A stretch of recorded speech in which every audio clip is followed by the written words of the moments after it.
Okay, we're here for summary. Go ahead, Drew.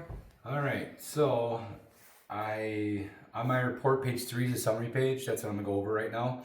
That kind of I try to get everything on that page that you really the nuts and bolts of what's going on here, so you know what's going on. If you have questions, feel free to call. Leave my number on the email. All right. But the bigger items in terms of defective items noted, I have 5 things here. I got the toilet at the upper half bath that was leaking, so that should be fixed.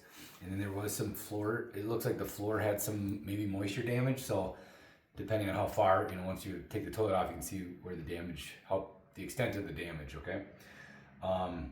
The toilet downstairs was noting like running on and off, so I think that needs adjustment. And then there was no sump pump in the sump pit, so adding a sump pump.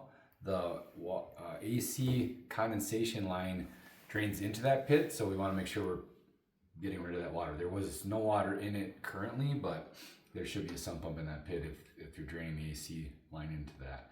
And the water heater vent pipe, it should pitch at a 1/4 inch per foot upwards, and it doesn't in one 2 foot area, so that needs a little bit of adjustment.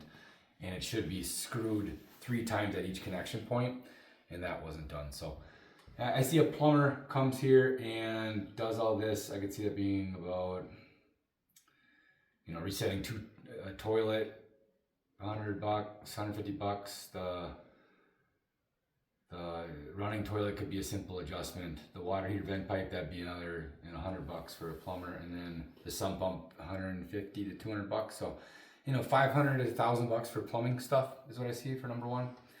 Number 2 was the fire separation wall at the garage.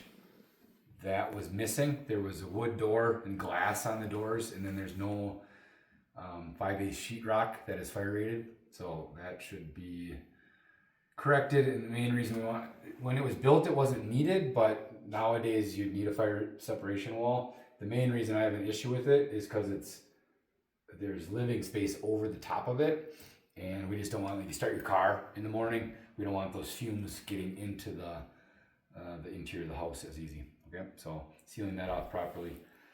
Number 3, are windows. I saw 1 damaged pane, probably 3 damaged panes in total. One was, had a big old crack in the middle of it. The other ones are just at the corners, but 3 damaged panes. And then I would say a majority of the windows that have crankouts did not actually crank out. I think that's due to they painted the outside of the windows. So I think a utility knife and cutting those would make them operable again. But right now I couldn't get them open, or a number of them open.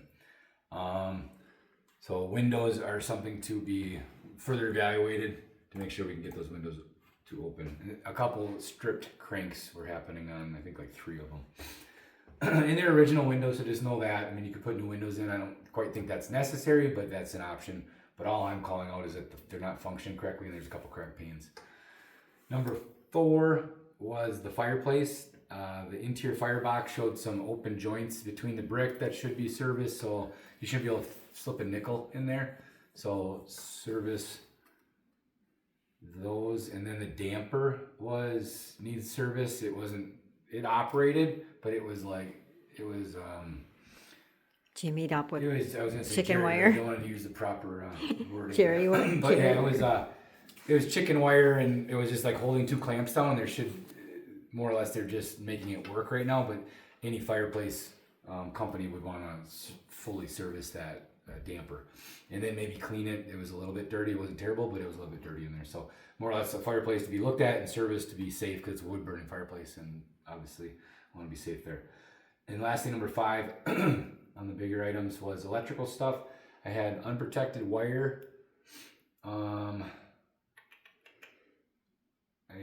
have to look at my picture again, but you'll see it in the report. There's unprotected wire. I believe it was coming underneath some floor joists in the basement. That should be in conduit if it is underneath floor joists. There was some dead areas of the house where there was 1 bedroom showed some dead outlets, and then there was an exterior outlet that's very near that circuit that was also dead, so it might be on the same circuit. And then there was the front yard light and the front porch light did not function, so it might all be in the same circuit. but it might be 2 different circuits or 3. So something to look at and get all those things operable. And then throughout the house, I saw open grounded outlets that should be protected by GFCI protection and have correct stickers on it, labeling it as there's no equipment ground, or we'd run 3 wires to it, so a hot, neutral, and a ground wire to those outlets to bring it up to modern standard and safe. So that's my bigger ticket items. And again, I look at houses every day. I don't think there's anything huge going on here, like new roofs and whatnot, but all these things can add up. The biggest thing to me, I mean, I'd want to fix that toilet ASAP, so that doesn't cause any more moisture damage. And then the fireplace is another of my bigger concerns, because fireplaces can get more expensive depending on how far they decide to service it and repair. I guess a fire separation wall is something to think about, just because I don't want any fire issues either. Then other things I noted was budget for new AC unit. It is past life expectancy. They last like 15, 20 years. It's 29 years old, so it's old and could go this year or next, so be ready for that. They're about $4 or $5 grand for a new AC unit. I couldn't operate it today. It's too cold. I could damage it, so I wasn't going to do that. I didn't see anything visually wrong with it, but you have to test it to make sure it's actually got the correct amount of Freon and whatnot in there. The garage door, one of them showed some damage. I took 2 pictures on each side of that for you, so you can see that. It does operate. It doesn't have to be fixed, but it does show damage, and when you're not here, it's nice to be able to just, so you're not walking into like, oh, geez, I didn't know the garage door got pushed in a little bit. So it wasn't much, but a little bit of damage there. Another item would be that there was a bath fan in the main shower bathroom, but the 2 half baths did not have bath fans. Nowadays, you'd have to have a bath fan. There are windows there, so it was okay when they built it. But I'm just recommending to add bath fans. It's not like a code violation or anything like that. If you were to take a permit out to do some work on the bathroom, then you'd have to add a bath fan. But there's no one can make you do it. But it would, it'd be nice to add it. And then there was one door at the one of the bedrooms that showed it was just delaminated and warping. So there's one door that's in tougher shape that you'd maybe replace. Okay. Beyond that, the attic, I saw some mice activity. There was a trap with a mouse on it, so I would think it's active. And just something to maybe further evaluate with a pest inspection.